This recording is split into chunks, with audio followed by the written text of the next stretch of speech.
Thank you for keeping it KBC Channel 1. This is Good Morning Kenya. And now we shift gears. We talk about matters cyber securities. What are the opportunities within this industry? My name is Migwi, and to help me in this conversation in studio, I'm joined by Dr. David Njoga, PhD, who is also the head of cybersecurity policy, strategy and standard. Karibu sana. Thank you. And also, I'm also joined by Orifah Peter, who is a cybersecurity and infrastructure specialist. Karibu sana. Thank you very much. Now, when we talk about opportunities in cybersecurity, let's first of all look at the growth rate within the country. And I will start with you, Daktari. What is the growth rate in Kenya as compared to the continent in this industry? Thank you very much, Mike. Let me start by saying this, that cybersecurity is growing rapidly. Maybe the perspective of the National Computer and Cyber Crimes Coordination Committee, where I work. Of course, we are the only mandated organ to coordinate all matters of cybersecurity in Kenya. And we are constituted under Section 4 of the Computer Misuse and Cyber Crimes Act, Chapter 79C, Laws of Kenya. And one of the things we look at is, which is part of our mandate, is to look at the growth of the sector. And we are looking at it from the point of view that Kenya is rapidly adopting technologies. And this is also beefed up with the current bottom-up economic transformation agenda, which has adopted digitization and digitalization. So we are looking at a very robust sector of technology. And of course, what comes in is now the concerns of cybersecurity, which basically we look at it as just the basic protection of critical assets against the breaches of confidentiality, integrity, and availability. Kenya, as it is now, is actually ranked the third leading digital economy in Africa because of I think that's seen as 40 to 60% growth in the mobile and digital penetration, mobile and internet penetration in the past 5 years. And that trajectory is projected to grow given the current initiatives by government to adopt the digital superhighway as well as the other initiatives. So we are seeing a fast-growing digital economy, and of course that growth is commensurate with the cybersecurity opportunities, which we look at in two perspectives. Cyberspace, comprising of cybersecurity and cybercrime. Those two things go in tandem together. And we are saying that from NC4's perspective, that cybersecurity is a national security concern, given the kind of issues emanating from it. We are seeing a growth of demand to protect our critical information assets. We are also seeing a growth in terms of cybercrimes. Currently, the law, this Computer Misuse and Cyber Crimes Act prescribes about 36 cybercrimes in the Act. But we see those trends growing because of the opportunities that go therein. Again, we see from a global perspective, there's a lot of adoption. We actually say cybersecurity or cyberspace is a fifth domain of warfare, after land, air, sea, space, and so on. It's a cross-cutting domain. As it is now, cybersecurity is cutting across all disciplines, from manufacturing, agriculture, and so on. And it's also cross-border, given that the nature of connectedness of various technologies, the internet, and then we see the quick adoption of new and emerging technologies. What is really shaking the normal status quo within the technology world. We see artificial intelligence overtaking what people are doing, machine learning, Internet of Things, we call it Internet of Everything. We see cloud computing. We see now what we are calling quantum computing, which is having huge computing power that is going to really, demystify and break some of the bottlenecks we have in managing these challenges. So what I'm saying is that Kenya, as it is really growing, and that growth in technology adoption is proportional or commensurate to the growth in the cybersecurity. Mr. Peter, can you say that the growth or the demand in cybersecurity is directly proportional to the level of professionals that we have? Thank you very much. Basically, the growth of cybersecurity is even much higher compared to the normal professions that are currently working within the space. We find that the analysis finds it out that within the year 2022 to 2032, the growth rate is approximately at 35% above the normal growth rate of other professions. So generally, if we say the growth rate is for other professions is 2%, for instance, then the cybersecurity professions is higher by 35%. So it's growing in a very alarming speed, and this is because of what is happening. The cyberspace is overtaking most of the professions within, and you find it out that even in general professions, works with medicines, works with lawyers, they still need a cybersecurity expatriates or abilities. We also have something called the Silicon Savannah. Is it part of what is contributing to this growth? Generally, Silicon Savannah is also contributing to the growth in the cyberspace. Yes, it is. Yeah. So there's a need for professionals, but still, when it comes to educational background, what sort of an educational background is needed to work in the cyberspace industry? Currently, initially, people has a perspective that you must be an IT specialist to be within the cybersecurity industries. But this is now going out of that, because we find that every industry requires a cybersecurity specialist, because most of our professions are nowadays digitized. And once we go into the world of digitization, we really need to know how is our cyberspace secure, how is our cyberspace moving on. So it's across the board.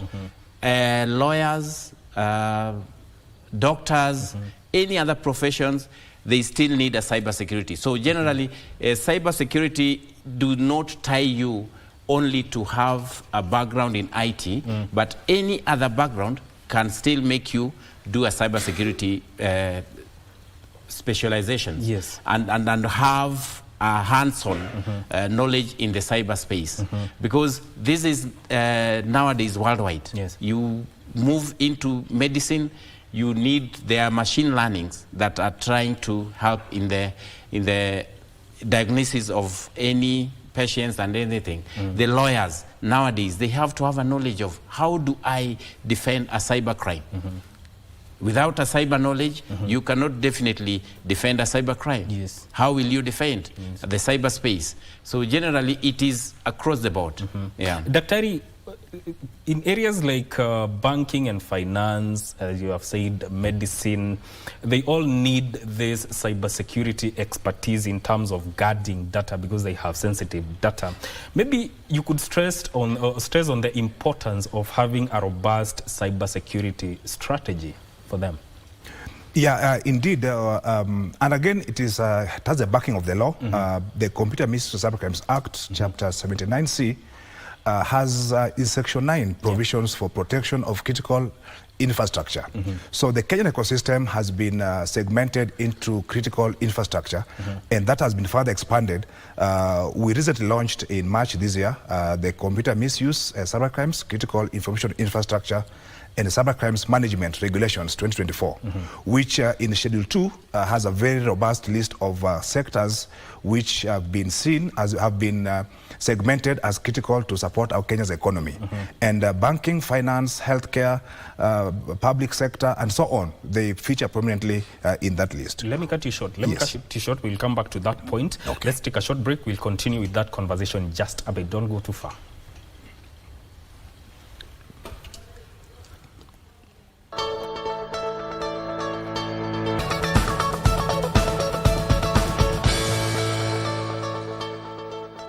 Yeah, welcome back to Good Morning Kenya. We are talking about cybersecurity and its opportunities. And before we went on a break, Dr. we are talking about the importance of investing in a robust cybersecurity strategy. Please continue on that point. Yeah, thank you. I was talking about critical information infrastructure. These are basically information systems supporting critical sectors of the economy. They are called critical because their disruption will lead to loss of lives at the worst, but also disruption of other socio-economic activities. You can imagine loss of the national power grid because of a critical information system, you know, disruption to mobile payment systems. Even last week, I think there's a disruption to some Safaricom M-Pesa.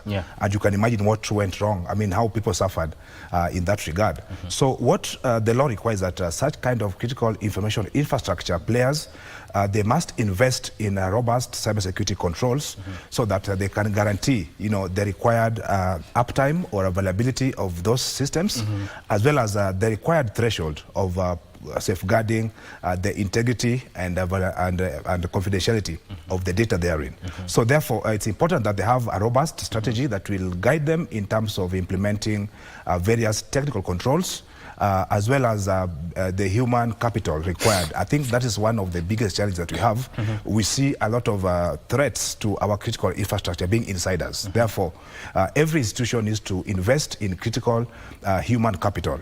The new regulations which were launched in March this year have actually mandated every owner of critical information infrastructure to employ a role that we call Chief Information Security Officers. And the qualifications therein have also been defined. The other thing I want to mention, which is very important, is that every owner of critical information infrastructure must invest in a security operations center. That is the nerve center of cybersecurity management, which will really focus more on proactive monitoring, prevention, detection, and response to any cybersecurity incidents. That's also a huge investment, but it is a necessary step to take so that we can safeguard the critical information infrastructure. Then again, the last one is that all these critical infrastructure owners in every sector are mandated to report to their sector regulators. And again, each sector regulator must develop their own cybersecurity operations centers, which will report to the single point of contact at the national level, which is the National Cybersecurity Operations Centers, to be managed by the National Computer and Cybercrimes Coordination Committee. So all these efforts are trying to coordinate some of the possible cyber incidents that could affect the critical infrastructure that will affect the national socio-economic activities. Like I mentioned earlier on, a cyber incident is a national security incident because of the impacts that go therein. When we have people, mama mbogas cannot receive payments from Pochi la Biashara because M-Pesa is down, then that becomes a national security concern.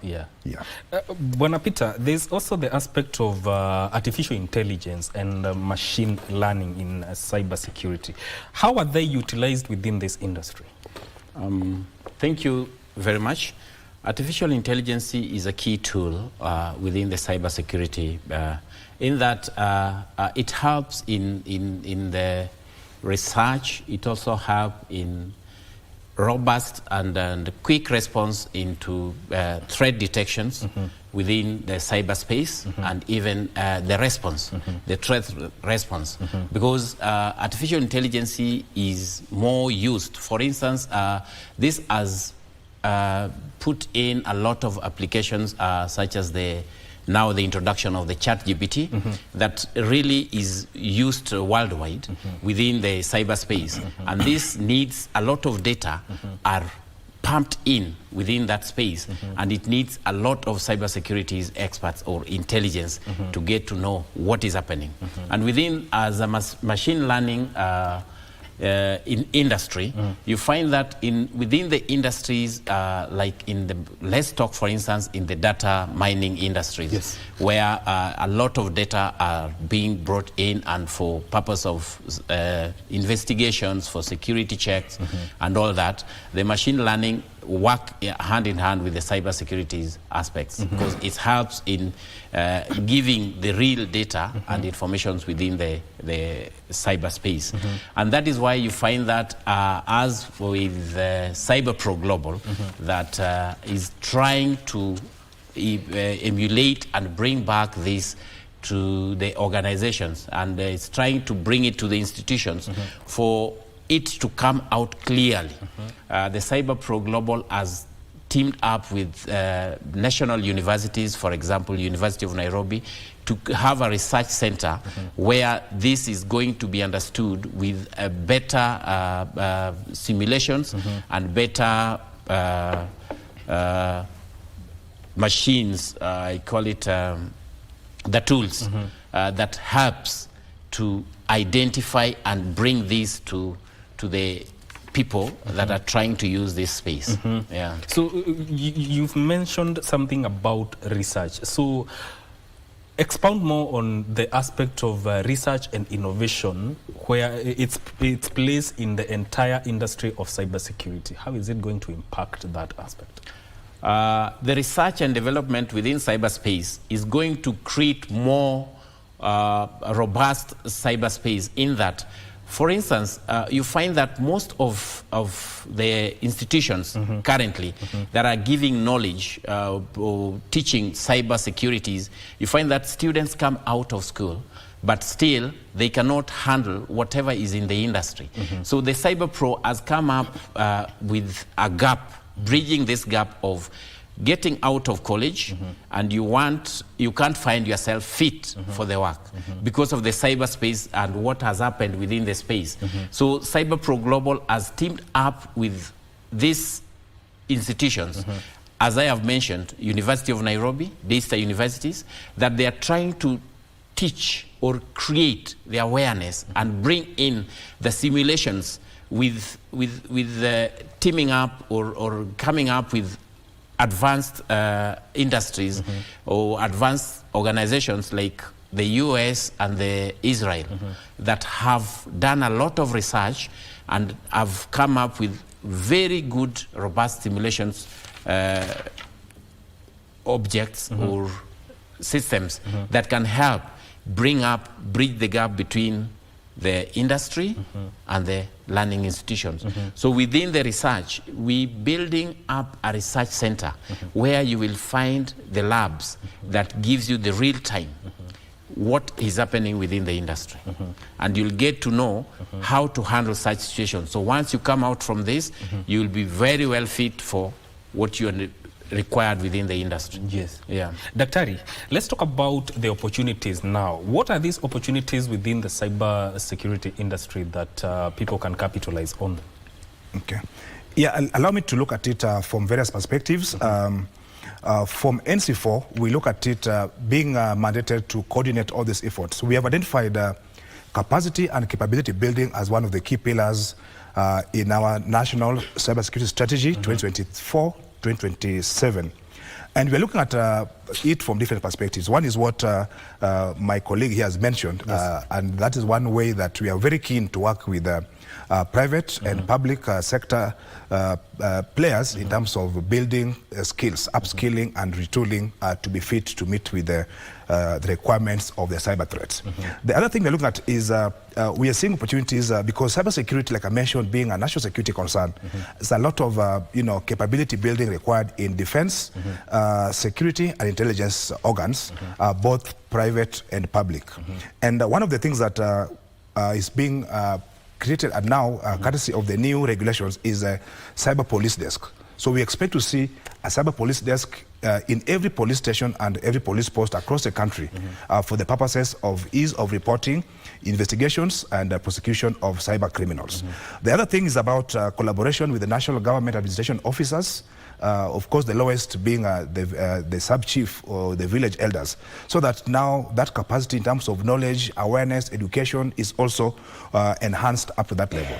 We are also looking at the National Training Guide, which is a tool being done by NC4, which will provide now a holistic and integrated futuristic curricula and capacity building roadmap so that Kenya can have adequate cybersecurity professionals for high internal consumption and also for export, Kenya being a leading economy in Africa.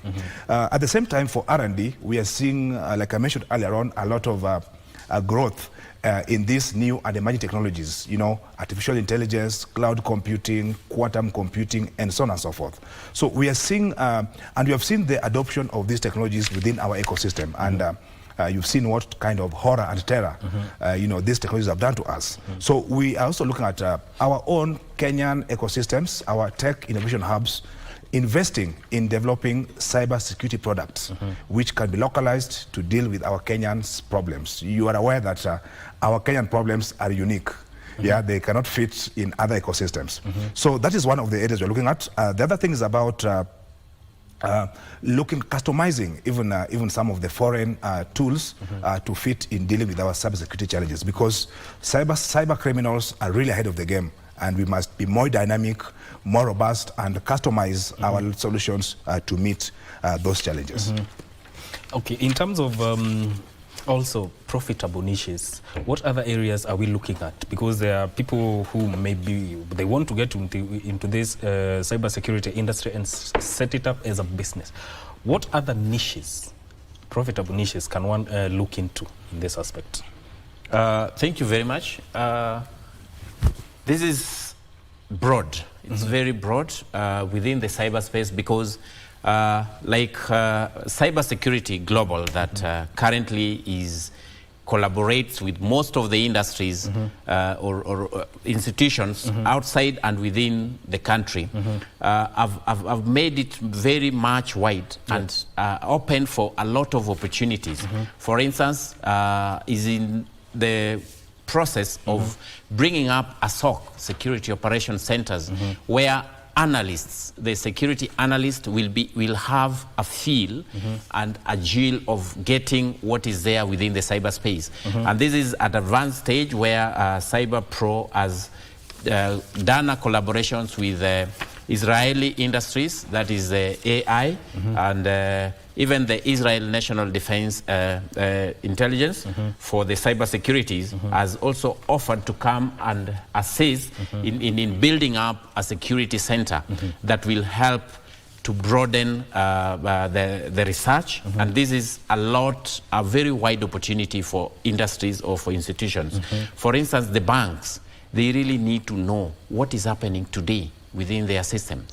The learning institutions, the data, even the government itself, need to know how are we within this the space of cyberspace. And this with an introduction of a robust and a real good SOC that CyberPro Global is planning to build one with the collaborations of the University of Nairobi, will really open up more opportunities for the industries. Again, there are a lot of simulations softwares that helps to simulate our systems and ensure that our security cyberspace is at a robust and get an instant information that is required within the time. For example, if the CyberPro is currently also in a collaboration with Keller Industries. This is one of the best players in cyberspace within the country, in Israel, and also in the US. So with these collaborations, I think the industry is broad. And as my colleague has said here, there is also a collaboration with the government institutions to ensure that this is a unified fight or a unified effort to make sure that our cyberspace is secure and offer the best within the African continent. Yes. Yeah. Daktari, the cyber threats evolve with advancement of technology that is advancing every day. What is the aspect of zero trust architecture and its significance in cybersecurity? Well, yeah, that's interesting. Zero trust architecture has been widely spoken globally by leading digital economies, and I think even Kenya is also one of the things that we are practicing. Zero trust architecture in common languages would say that trust no one, trust nothing. That's what it really means, zero trust. Yes. Okay. But what we're saying is that, you know, in a digital economy or within a cyberspace, we are talking about people who are connected and collaborating. We are talking about devices. We are talking about systems and so on. So what it means that in zero trust architecture, we need to adopt a very robust, you know, mechanism for identification, authentication, and authorization of every person, every device, every system that is collaborating and communicating within the cyberspace. Remember, sometimes we don't have human beings doing things online. Yes. Yeah, it's actually machines or processes. Yes. So those processes must really be authenticated. So what the process, the theory is that trust nothing until it is positively identified, authorized, after being authenticated. That's the only way that we can really be sure that we have trusted services, trusted people who are known and who can be traced to what they have done, as well as trusted systems that are communicating within our networks, within our systems. Yes. Still on you, Daktari, having said that, where are we in terms of policy when it comes to cybersecurity industry?